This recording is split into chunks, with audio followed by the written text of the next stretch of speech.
രാജ്യത്തിന്റെ അടിസ്ഥാന സൗകര്യങ്ങൾ വർദ്ധിപ്പിക്കുന്നതിനു വേണ്ടി കോൺഗ്രസ് കൊണ്ടുവന്ന മാന്യമായ തൊഴിൽ നിയമങ്ങൾ രാജ്യത്തിന്റെ സമ്പന്ന വർഗത്തിനു വേണ്ടി തീരെഴുതിയതാണ് മോദിയുടെ ഭരണ നേട്ടമെന്ന് ശശി തരൂർ MP. INTUC ജില്ലാ സമ്മേളനത്തിന്റെ ഭാഗമായി നടന്ന പൊതുസമ്മേളനം ഉദ്ഘാടനം ചെയ്ത് സംസാരിക്കുകയായിരുന്നു MP.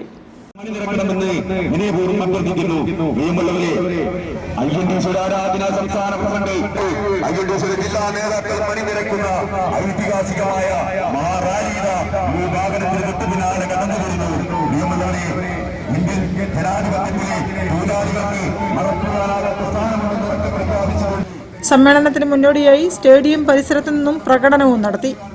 കോഴിക്കോട്ട് മുതലക്കുളത്ത് നടന്ന INTUC ജില്ലാ സമ്മേളനത്തിന്റെ പൊതുസമ്മേളനം ശശി തരൂർ MP ഉദ്ഘാടനം ചെയ്തു.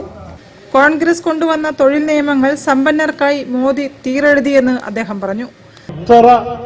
സർക്കാർ സ്ഥാപനത്തിലാണ് നമ്മൾ കാണുന്നത് വ്യക്തികൾക്ക് ടെമ്പററി ഡ്യൂട്ടി കൊടുത്തിട്ട് ആരെയും സ്ഥിരമാക്കാതെ പ്രവർത്തിച്ചുകൊണ്ടിരിക്കുന്നത്.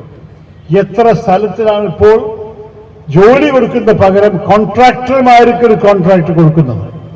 അപ്പോൾ 5-10 വർഷം പ്രവർത്തിച്ച ഒരു നിലം തുടയ്ക്കുന്ന ഒരു സ്ത്രീയോ ഒരു പ്യോണോ ഒരു ചെറിയൊരു എല്ലാ ദിവസവും ചായ പണിവ് തന്നെ ഒരാൾ വന്നിട്ട് എന്നെ ഒന്ന് സ്ഥിരമാക്കാൻ സാധിക്കും ഞാൻ 10-12 വർഷമായി ചോദിച്ചാൽ അത് പക്ഷെ ഞങ്ങളുടെ അല്ല, നിങ്ങൾ കോൺട്രാക്ടറിന്റെ എംപ്ലോയിയാണ്, അവരോട് വിചാരിക്കും നിങ്ങൾ സ്ഥിരമാക്കാനെന്നാണ് പറയാൻ.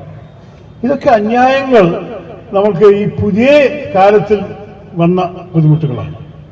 നമ്മൾക്ക് എല്ലാ വിധത്തിലും ലേബർ റൈറ്റ്സിന്റെ പ്രിൻസിപ്പിളിനെ വീണ്ടും ആവർത്തിച്ചിട്ടില്ലെങ്കിൽ അവസാനത്തിൽ ആർക്കും ഒരു അവകാശം ഉണ്ടാവില്ല എന്നാണ് യാഥാർത്ഥ്യം. നമുക്ക് ഒരു കാര്യം കൂടി മനസ്സിലാക്കണം, ഈ കോൺട്രാക്ട് വഴിക്ക് ചെയ്യണത് നമ്മൾ ശരിക്ക് നന്നായിട്ട് കോടതിയിൽ പോയി തർക്കിച്ചിട്ടുണ്ടെങ്കിൽ എന്റെ അഭിപ്രായത്തിൽ ചില മാറ്റങ്ങൾ കൊണ്ടുവരാൻ സാധിച്ചിട്ടില്ല. INTUC ജില്ലാ പ്രസിഡന്റ് K. രാജീവ് അധ്യക്ഷത വഹിച്ചു. സംസ്ഥാന president R. Chandrasekharan, DCC president K. Praveenkumar, KPCC general secretary PM Niyas, ദേശീയ സെക്രട്ടറി ഡോക്ടർ MP പത്മനാഭൻ, സംസ്ഥാന ജനറൽ സെക്രട്ടറിമാരായ TA റജി, മനോജ് എടാനി തുടങ്ങിയവർ സംസാരിച്ചു. News bureau, Kozhikode. എഴുത്തുകാരും സാങ്കേതിക പ്രവർത്തകരുമാണ് തന്നെ നടനാക്കി വളർത്തിയതെന്ന് മോഹൻലാൽ. PV സ്വാമി മെമ്മോറിയൽ